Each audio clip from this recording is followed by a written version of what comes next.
Hello, here is a Tuesday tip for you. Alrighty, I'm going to give you a couple on this one.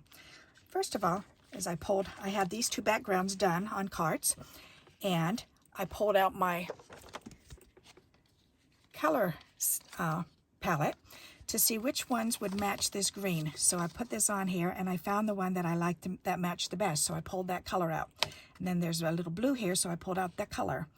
So that way, the tip is to color your images in, even if it's not the right colors, but color your image in to match your card. So put down the background first, and then look at how the two colors, I was able to pull the two colors out. Isn't that neat? So with that blue and the green, and here's the blue, and here's the green background. So that's tip number one. Tip number two for this video is any kind of animals or birds that have feathers or fur, then cut them out with your decal scissors, because we can go in and we can use the little bumps on the scissors, and I use this one bump right here all the time because I can get right in there and I can trim around. And like right here, I can go ahead and put that bump right down in that hole there, trim around, and then I can trim up, and then I can use that bump, go in between these feathers, in between the feathers, and then I can go ahead and I can go down in between the feet. Now I can go in between the toes, what I'm calling toes, they're not toes, I know.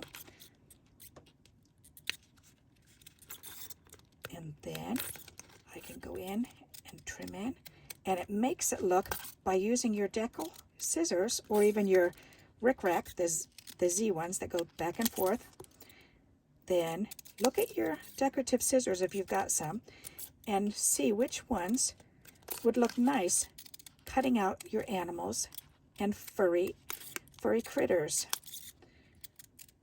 Fur, hair on people, fur on animals, feathers on birds. And see how it colors in?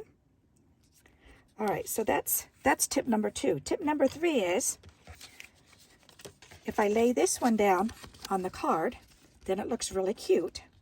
But if you want it to have a 3D look or a 2D look, go ahead and soften up the fibers, because look at how mine's curled over.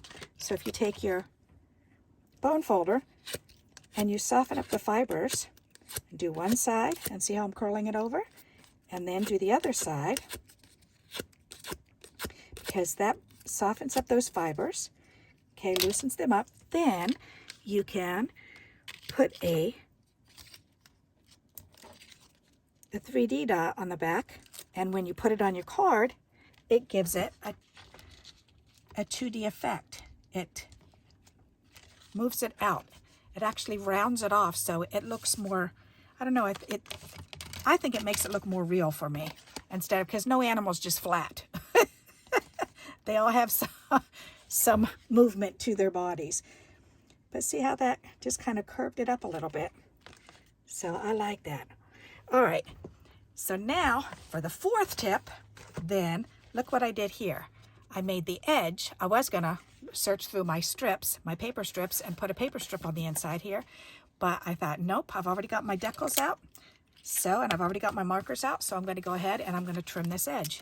So I'm just going to go ahead and just use my decals and trim it off on this side. There, just a real thin line. So see, very, very thin line. Let me make sure you can see that. Yep. Okay.